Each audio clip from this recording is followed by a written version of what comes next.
Hi, this is Dr. Jonas Liebowitz, an endocrinologist with 30 years of experience, here to talk to you about I've just been diagnosed with type 2 diabetes. Now what? But I have symptoms. The fact that you have symptoms makes this a different type of educational lecture compared to a lecture where you just found out you had diabetes. At this point, you've come into your doctor's office, perhaps a hospital setting, and you've had symptoms of high sugar. Traditionally, that means that you've been urinating in excess, been very thirsty, losing weight, and may have blurry vision. The mechanism behind all this is that the body, your own body, is trying to protect you from the effects of the high sugar. So the kidney loses the ability of bringing that sugar back into the system. Naturally, as human beings, we keep our energy inside of our body. We want our kidneys to keep the sugar inside the body and not let it go out. But if the sugar is so high that the kidneys can't really keep it in anymore, the patient will start to urinate in excess and lose a lot of water and sugar water through the urine. That loss of water will generate thirst, and then there'll be a lot of drinking. So usually the loss of fluid and sugar in the urine happens first, the thirst happens second, then there could be a dry mouth, and the accumulation of sugar water in the eyes may create blurry vision. Also, there may be a lot of hunger to kind of make up for that sugar water that's lost in the urine. The calories that are lost may create a hunger for the patient.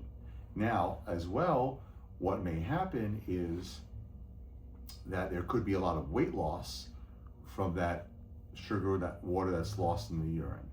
So you may see a combination of these factors. What this usually means is that the sugar levels are more than 250, often more than 300, and these levels are high, and when there are symptoms, that often requires a different intervention than if there are no symptoms, and then a patient will be seen in the doctor's office and may go on medical therapy, get education, and will be at a much slower pace. In the setting where there's symptoms, the patient often presents to the hospital or the emergency room because there's dehydration, because the patient may get a little bit confused, maybe the blood pressure drops a little bit, and the patient, not knowing what they have, often will drink sugary drinks to try to quench that unquenchable thirst from losing all that water. And because of that, what may happen is that the sugar may go even higher due to the intake of a lot of sugary drinks. Once the patient is admitted to a hospital, let's say, or is treated in office, and the situation is now figured out that this is all from high sugar, then intervention can start. But usually at this point, insulin is needed. Insulin, again, is a hormone that comes from our pancreas that stores sugar, takes it out of the bloodstream, puts it into the cells, but this time it will be administered intravenously. What happens is, or by injection, because we may do this in the office setting as well. And what happens is that the patient does make insulin, so insulin is being produced in the body, but when the sugar becomes so high, it's almost like the thermostat is broken, and the body isn't responding to the insulin, the cells aren't recognizing it, the amount of insulin needed is higher, and some people will refer to this as glucose toxicity, like poisoning from such a high sugar level just doesn't allow this insulin and sugar thermostat to work well. So this type of treatment is a little bit different because it's often done in a hospital basis where insulin can be administered. So the education that diabetic patients need will start much quicker, because in a hospital there may be well-trained educators who educate the diabetic patients.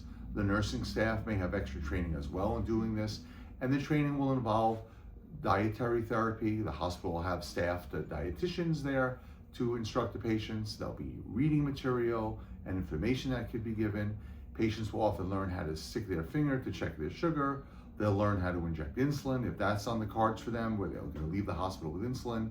And there'll be a lot of education happening there, which will be a little different than the education that you'll get on the outside, where you'll start to introduce an exercise program and a diet program and perhaps the medications. Also, if a patient is high enough sugar to be in the hospital or has symptoms, they'll really need to learn how to check their sugar by sticking their finger to get a drop of blood to read on a meter within a couple of seconds. Because if there'll be insulin on board, sugar will have to be checked to make adjustments in that. And sometimes that hospital admission may last several days, giving enough time to the body to re-equilibrate its thermostat and get things in order. Once in a while, I'll treat a patient like that in the office setting for different reasons. Maybe I think they're capable of handling it, or they just don't want to go to the hospital. And it's a very similar concept. We'll want to use insulin, we'll want to check the sugar.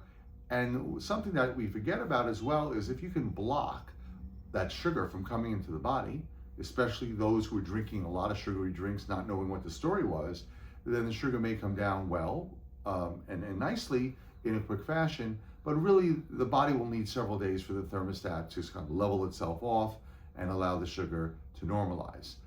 At this point, as in the setting, sometimes in the hospital or the office, there's a family of pills called sulfonylureas, which increase the body's release of insulin very quickly, and they can sometimes help out the situation and can be a good transition from insulin or a good addition to insulin in this basis. And if you have a patient in your office who won't take insulin, let's say for whatever reason, that may be your initial therapy.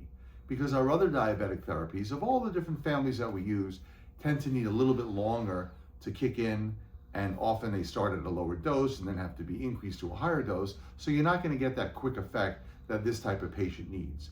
Of course, these patients will then jump onto the educational process, learning more about diabetes and the other conditions that come along with it, and the treatment of blood pressure and cholesterol and risk factors and dietary therapy and physical therapy with exercise and aerobic and muscle building, all the things that a diabetic will normally need to learn. They'll learn that along the way, but here the process is we need to control the sugar quickly, we need to get in order, we need to relieve symptoms, help the patient feel better, and then put them on their way towards great diabetes control for the long term.